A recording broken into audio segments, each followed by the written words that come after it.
All right, the Utah Jazz lose to the Oklahoma City Thunder, but it took Shai Gilgeous-Alexander 54 points to beat the Jazz. Let's talk about it. It's Hoops Nerd postgame show.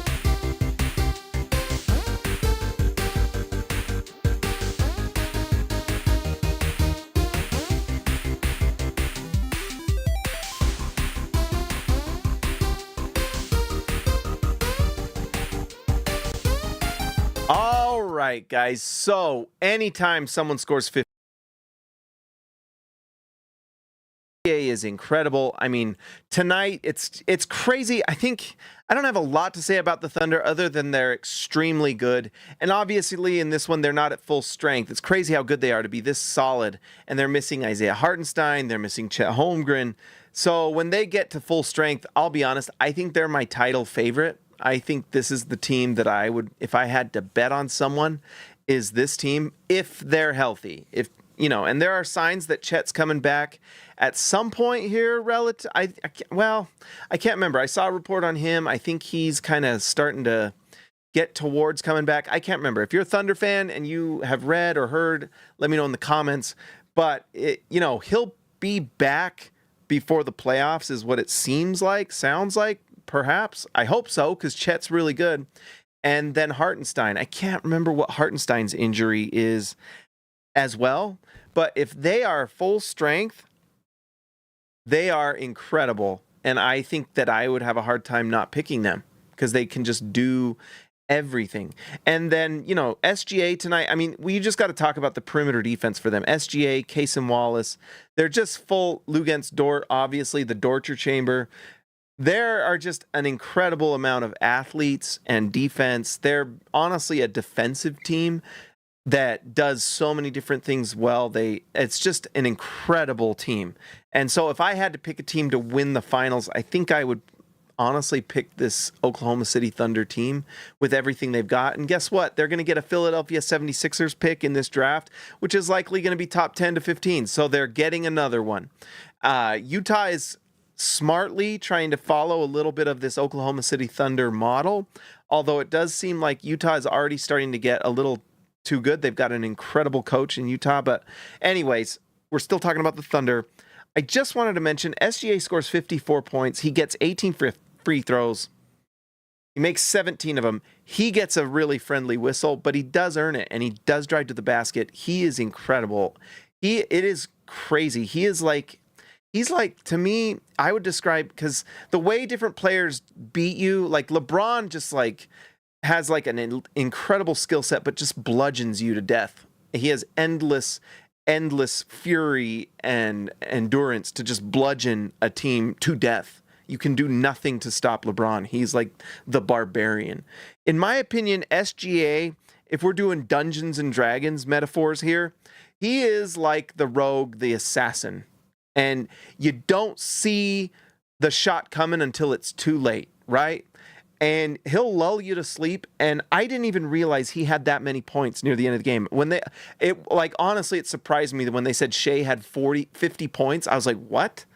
And it's because he's like a slow poison. He just kind of slowly it's like death by, 50 stabbings. I don't know. Maybe this is going to get demonetized. I don't know. But he is just absolutely an assassin. If he's doing Baldur's Gate 3, he is the rogue. He is the assassin. He kills you in ways that you don't even see coming. He's so consistent, too. And I think this was his career high. The Jazz stay giving out career highs to people. Chances are, whenever you're seeing a career highlight, you see a Jazz jersey on the other end. I don't know why. I could be wrong, but it just does. Doesn't it feel like that? It's always Utah. Why always Utah? Why? But anyway, shout out to SGA. He's incredible. I kind of am rooting for him to get the MVP this year. I would not be surprised. A night like tonight is certainly going to help because, Utah played them close. And, without Isaiah Hartenstein, without Chet Holmgren, Walker Kessler absolutely crushed. And it's something to be excited about if you're the Jazz. And so for SGA to see that the Jazz are, the SGA should just fill in the gaps to win the game. even with them missing core players like that. And it's crazy how good a pickup that Hartenstein pickup was. He's become quickly a core piece of what they do as far as championship contention. Truly awesome. And then Jalen Williams just consistently puts up great numbers. He's so dang good. It was kind of too bad. I wanted to see Cody Williams get a chance to play against his brother on the court. That would have been really fun. It didn't work out that way, so that's too bad. But yeah, Jalen Williams. And you know what's crazy? This is the pictures after the game. Go look them up on the Jazz social. Is Cody Williams is like 2-3 inches taller than his brother. It's crazy. Cody Williams is so tall. The physical tools for Cody Williams are exciting. Obviously, the skill and some of the mindset, to be honest, has got to get better. But I think Cody Williams is going to be a project that eventually turns into a nice player. But right now, I think Cody Williams, so skinny and so raw, it's going to take a little time. But I think he can get there. For sure. All right, let's talk about the Utah Jazz. I think maybe one thing we can start doing is I just want to talk about the star of the game first.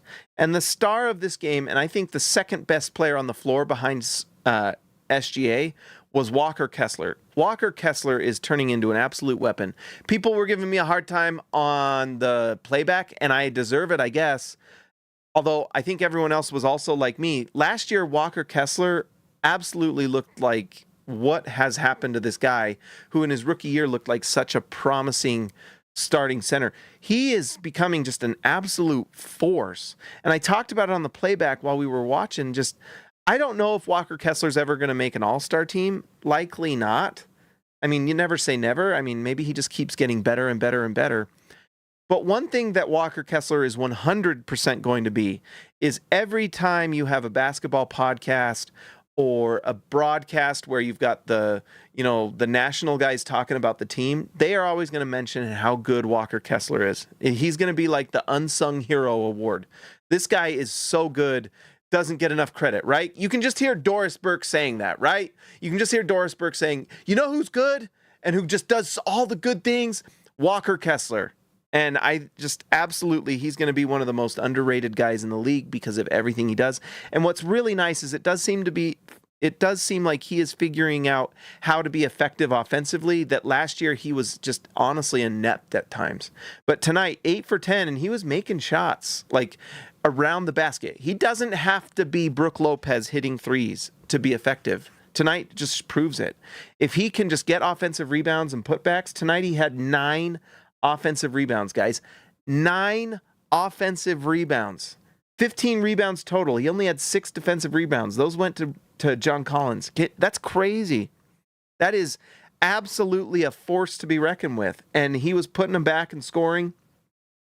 Really good. 2 blocks, 1 assist. This was a lob to John Collins. That was fun to watch. So Walker Kessler is just becoming an absolute force, and Utah has a piece that they can pair with whoever they draft next year and however the Jazz keep going and move on after this season. So anyways, Walker Kessler, it's really great the Jazz had some patience because he was in trade rumors for sure. And Utah has been patient, or at least held to their guns in trade talks. They were not going to trade him for anything less than what his value could be perceived. And I think what the Jazz were asking for, which was like 2 first-round picks, is fair because of what Walker Kessler's doing. I mean, Walker Kessler, if he plays like this, is likely going to be the starting center for the Utah Jazz for like the next 10 years. And I think Jazz fans would be very happy with that because he's really good. Really solid, does a lot of great things.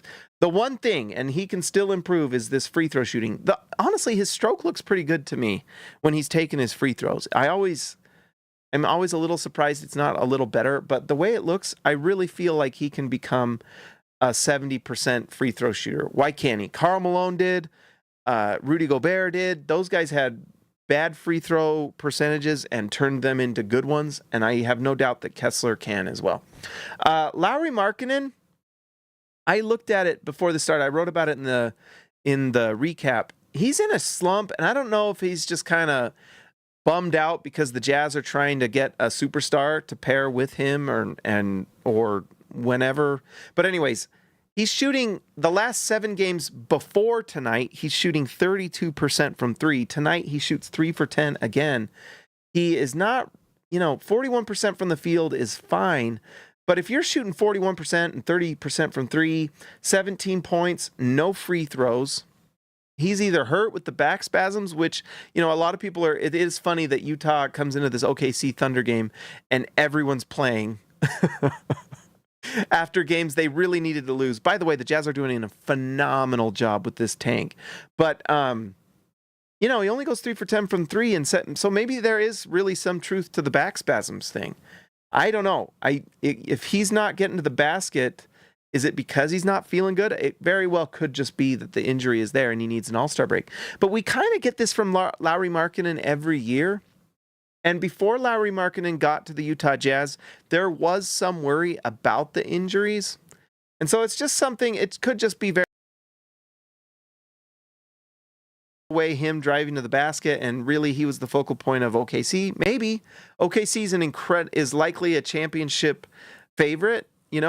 There's like 3 or 4 teams that have a real shot to win the title this year, probably, and then 3 or 4 teams that have an outside shot, more or less.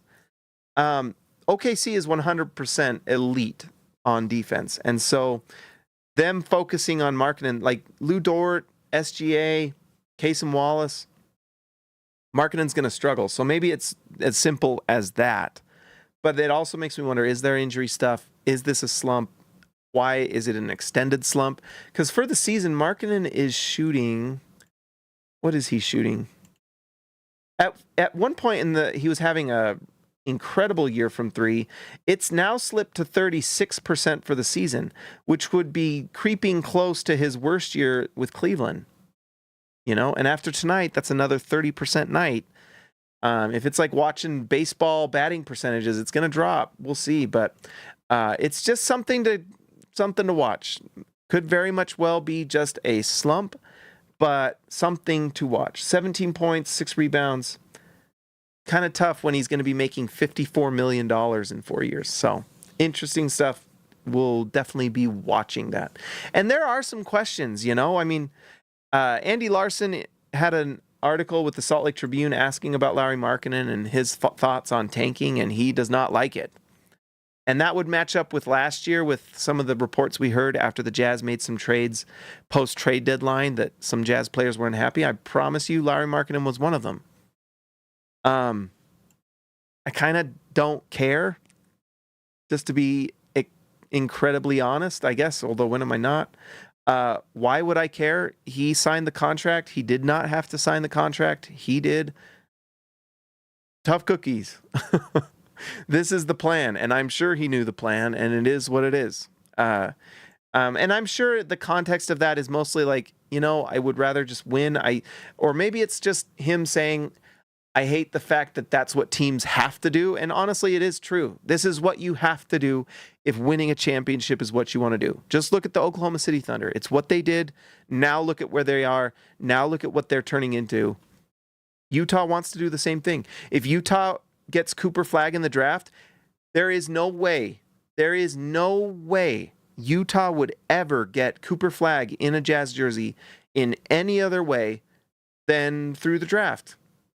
And same goes with all their best players. Utah does not get young, elite stars, talent stars. I guess Walker Kessler's starting to creep into elite territory here with how he plays. I mean, let's just look at his percentages for the year. Is he averaging double-double now? Yeah, look at that, 11 and 11. And his recent games it's just getting better and better. Tonight he plays 29 minutes. He's shooting career high now from the field, 72%. Free throw is actually better than his rookie year, so that's interesting. That's a positive trend. He shot 60% last year. Walker, the second post-trade deadline last year, was shooting it great. And so I think Walker, if he can get to like 70% with free throws, I think that's a very reasonable thing. But he is just improving. Look at the rebounds, 8.4. It dropped last year, and then 11.5. And then offensive rebounds, 7. In fact, out of curiosity, I want to go, let's see. Let's go to NBA.com. And I'm just curious. Let's see. Leaders. I want to look at offensive rebounding. Let's see. Oh, no. Can't I sort this? Okay, well. Let's go to league leaders.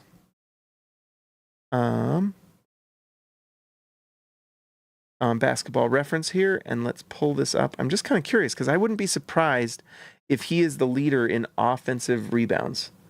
Let's see here. Let's search this. Total rebounds per game, offensive rebounds, Zubats. And by the way, Zubats has been the player I have compared him to in a lot of ways. Let's see. Whoa. Calm down, NBA or Basketball Reference.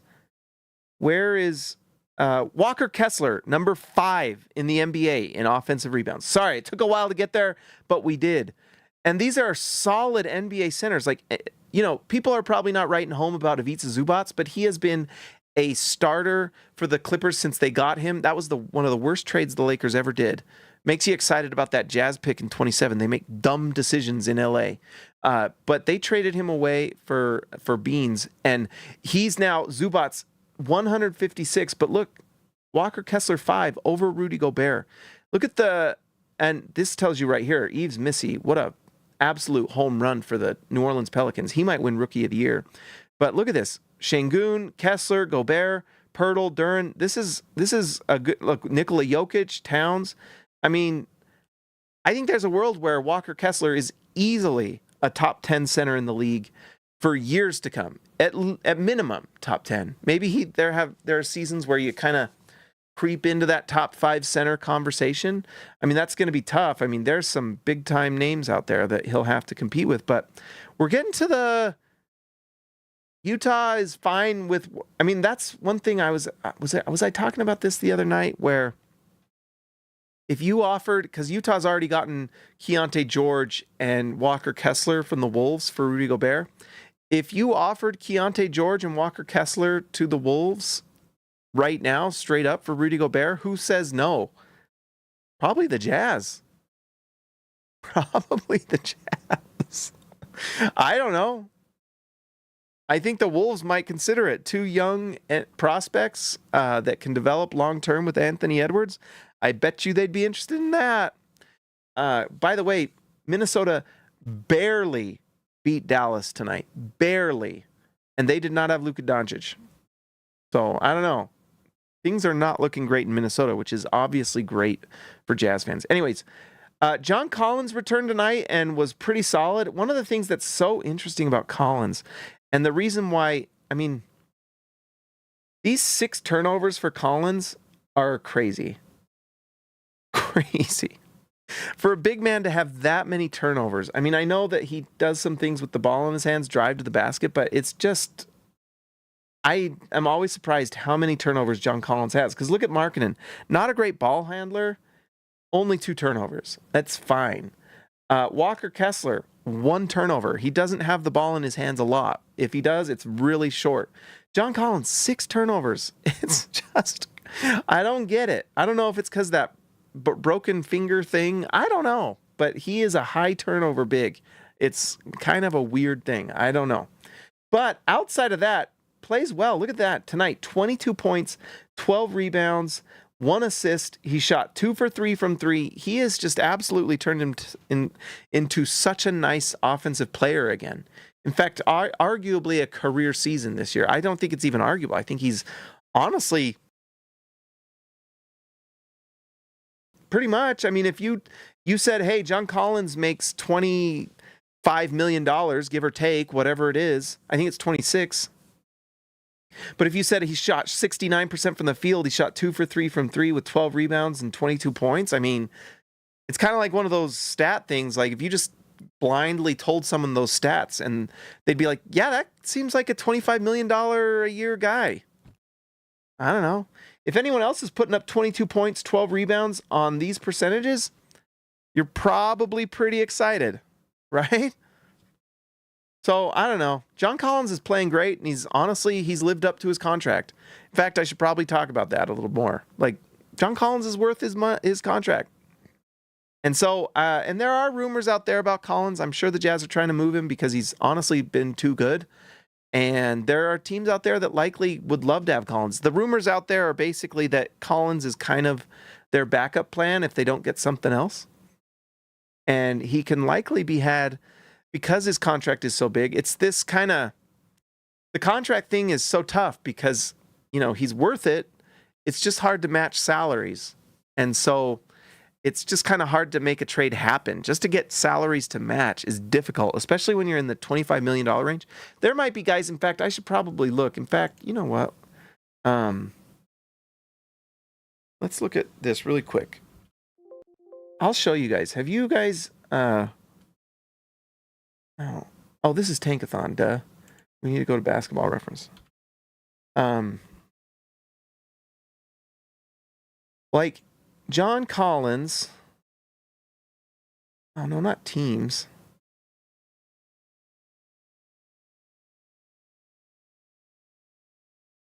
Oh my heck. What's going on here?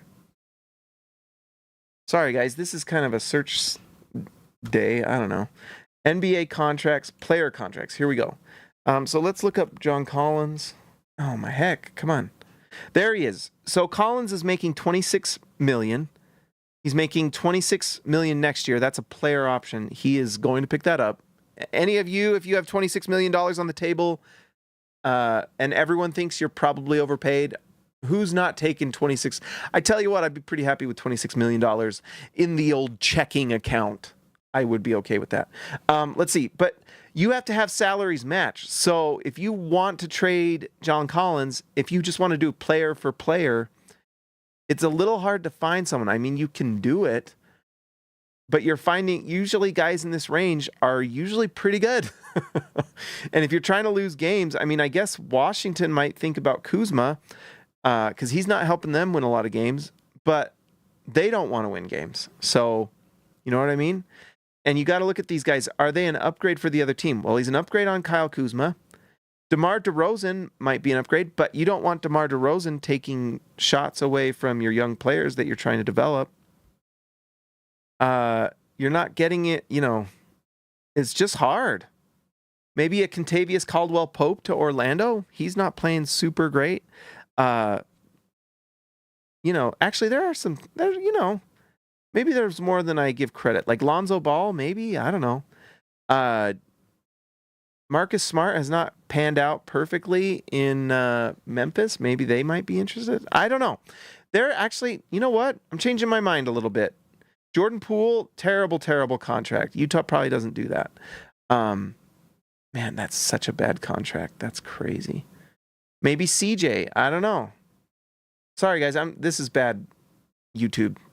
Most people have probably just left. But anyways, I am actually you know what? There might be something there. There might be a team out there that's like, you know what? This is an upgrade. And Utah can take a player and just waive them if they want or keep them.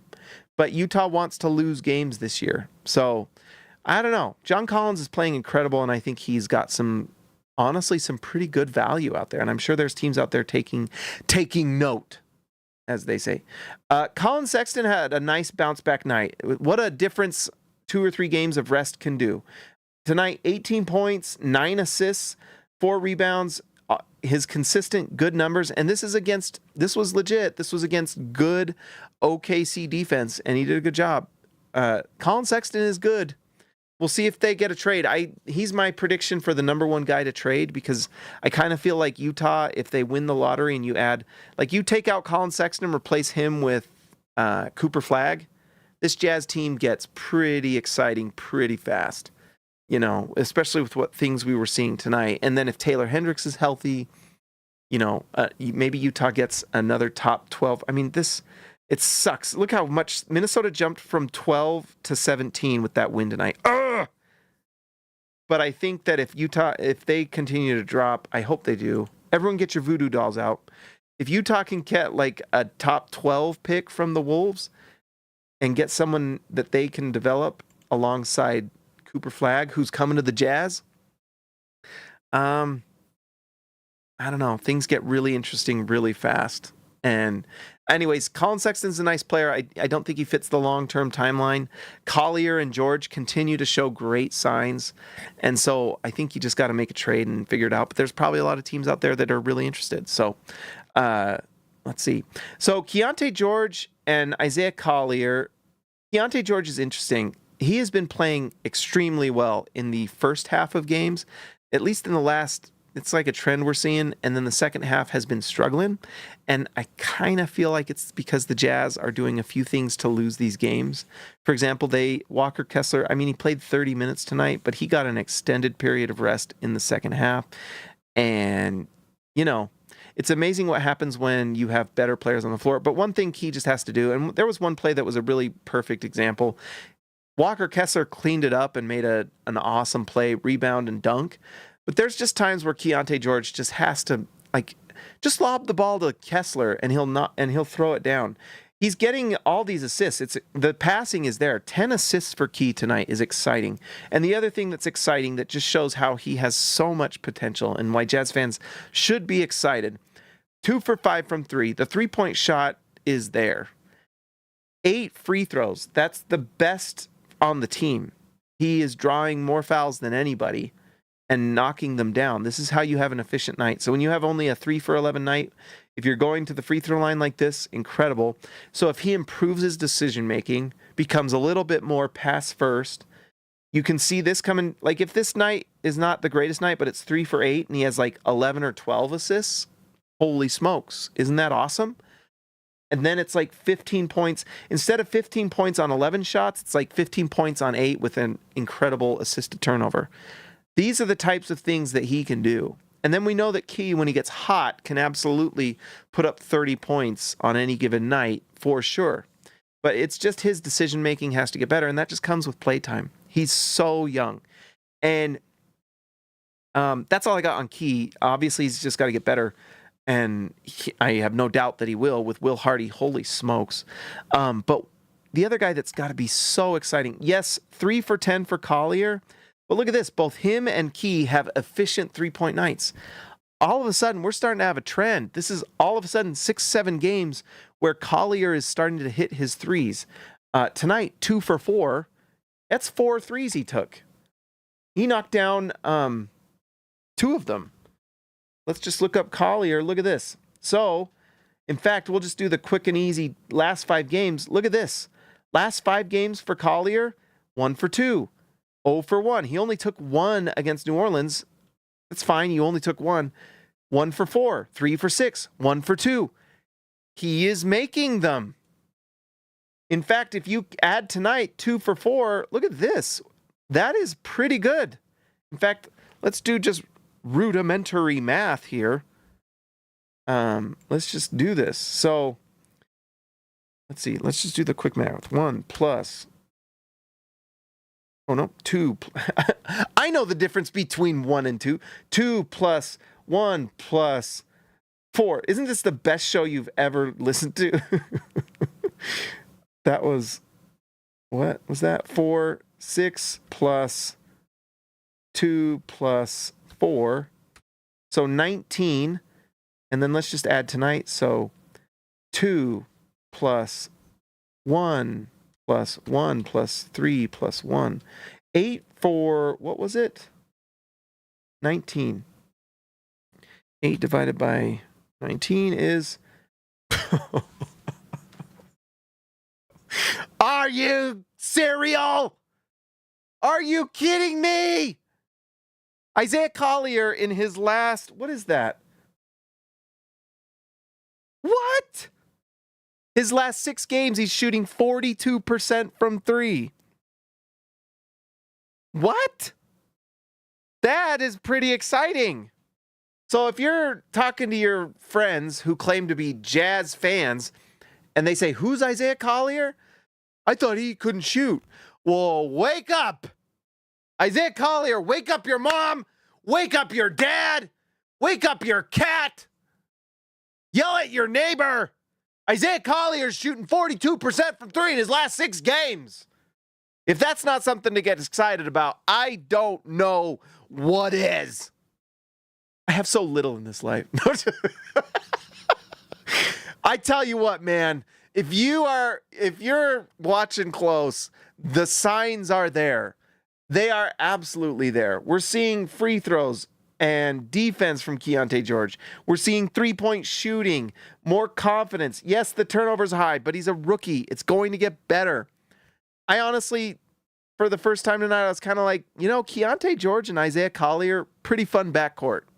And if Key ups his defensive effort, and he definitely can. We saw it last game. Holy smokes. And you add Cooper Flagg, all of a sudden things get really interesting and really fun. And I don't know if that's a championship backcourt, but it's certainly an interesting one. And we'll see. We'll see.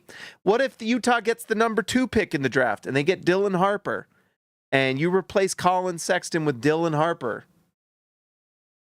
I don't know. It's pretty fun. Pretty cool. I think Utah would probably prefer a wing. I don't know if that, Danny loves those wings, and I would not be surprised if Utah is really watching Ace Bailey closely, because that's a tough decision if you're at number 2. What if Utah likes Ace Bailey more than Dylan Harper? What if they do? What if they just say, we want the 6'10 wing who can make every shot on the floor and is improving his touch and feel, and we think he can be this draft's Jason Tatum? Could you imagine if Utah trades back from 2 to 3, takes Ace Bailey, and gets like a first next year? I don't know.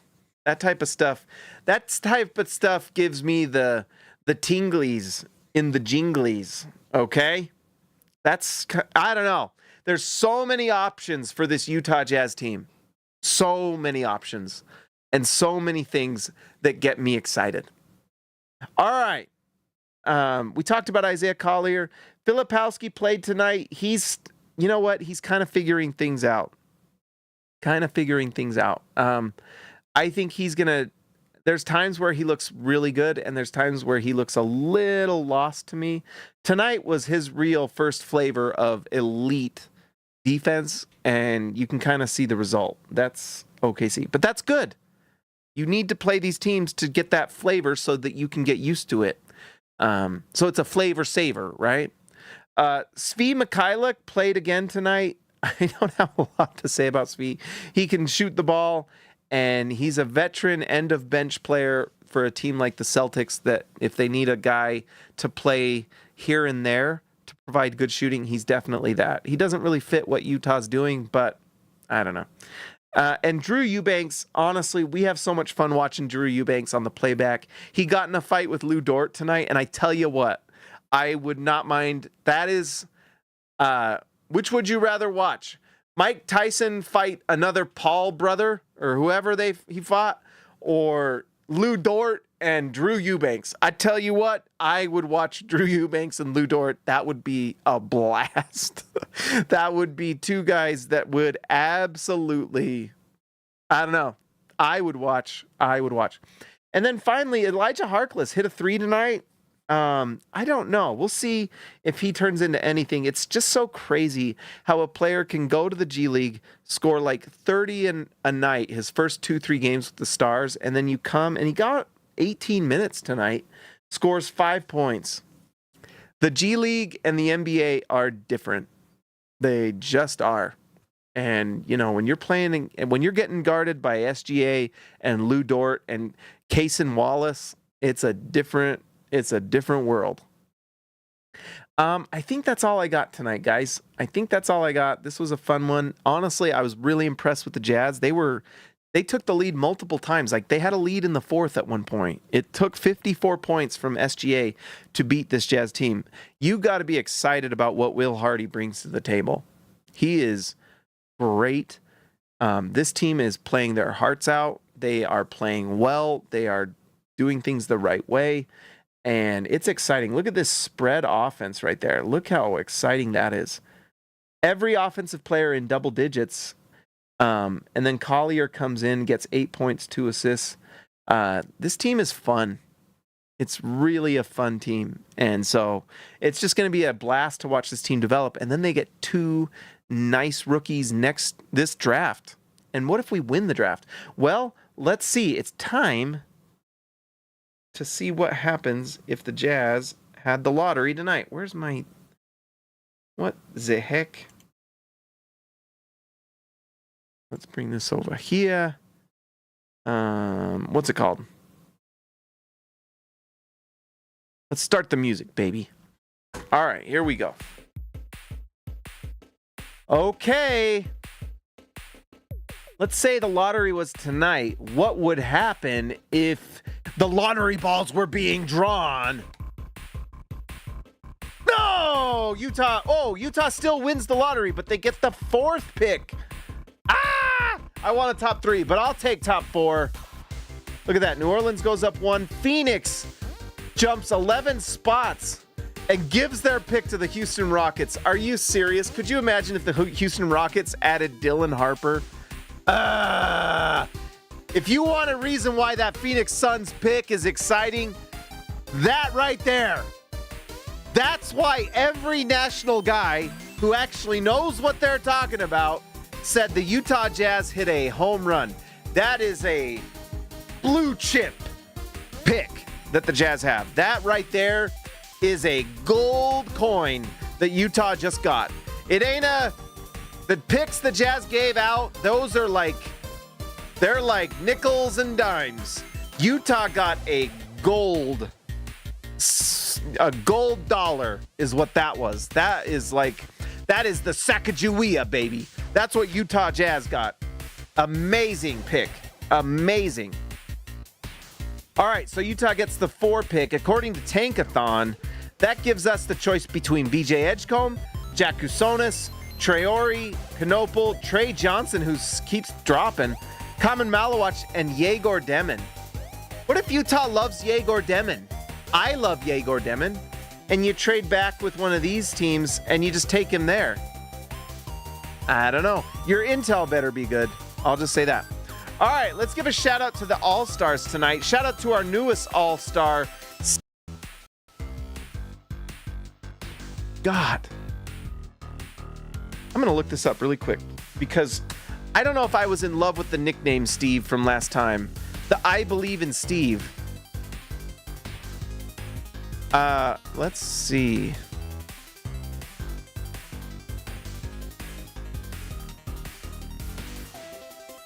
Well, it's I Believe in Steve for now. If we change, we'll see. All right, let's give a shout out to the All-Stars tonight. I Believe in Steve, the Jazz Exile, Ryan Edward Perry, the legend, Baby Elliott Madsen, see ya, Lex Slater, Christian House Money to Haas, the Outlaw. Oh no! We lost Jesse James. That's okay. He might be back. We'll see.